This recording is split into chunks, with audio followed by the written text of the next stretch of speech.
எதிர்வரும் 20ஆம் தேதி குறித்த கலந்துரையாடல் நடைபெற உள்ளதாக தேர்தல்கள் ஆணையாளர் நாயகம் ரசிக பீரிஸ் தெரிவித்துள்ளார். மாகாண சபை தேர்தலை எந்த முறைமையின் கீழ் நடத்த வேண்டும் என்பது குறித்து இதன்போது மேலதிகமாக ஆராயப்பட உள்ளது. மாகாண சபை தேர்தலை எந்த தேர்தல் முறையின் கீழ் நடத்த வேண்டும் என்பது குறித்து ஆராய்ந்து யோசனைகளை சமர்ப்பிப்பதற்காக அமைச்சர் விஜிதஹேர தலைமையில் பாராளுமன்ற விசேட தெரிவுக்குழு ஒன்று அண்மையில் நியமிக்கப்பட்டது.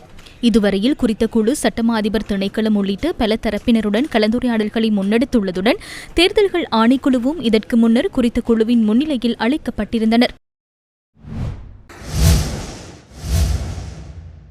இதேவேளை மட்டக்களப்பில் இன்று நடைபெற்ற நிகழ்வொன்றில் மாகாண சபை தேர்தல் தொடர்பில் கருத்து தெரிவிக்கப்பட்டது.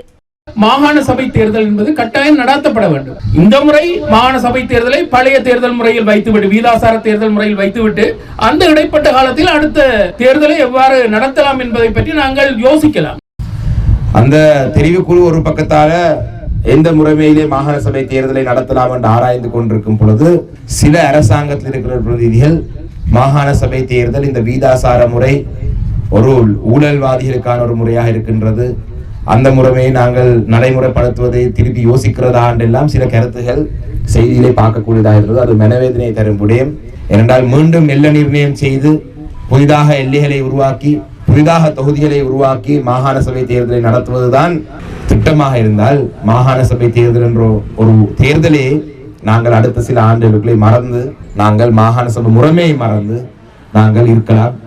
மாகாண சபை தேர்தலை நடத்துவதற்கு நாங்கள் தயாராக இருக்கின்றோம் என்பதை மீண்டும் நாங்கள் ஞாபகமூட்டிக் கொள்ள விரும்புகிறோம்.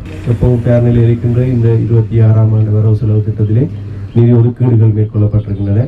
அந்த முறைமை எந்த முறைமையில் தேர்தலை நடத்த வேண்டும் என்பதை வெகு விரைவில் தீர்மானம் ஒன்று எட்டப்படும் பட்சத்திலே உடனடியாக அந்த தேர்தலை நடத்துவதற்கான தயார் நிலையில் அரசாங்கம் இருக்கின்றது என்ற விடயத்தையும்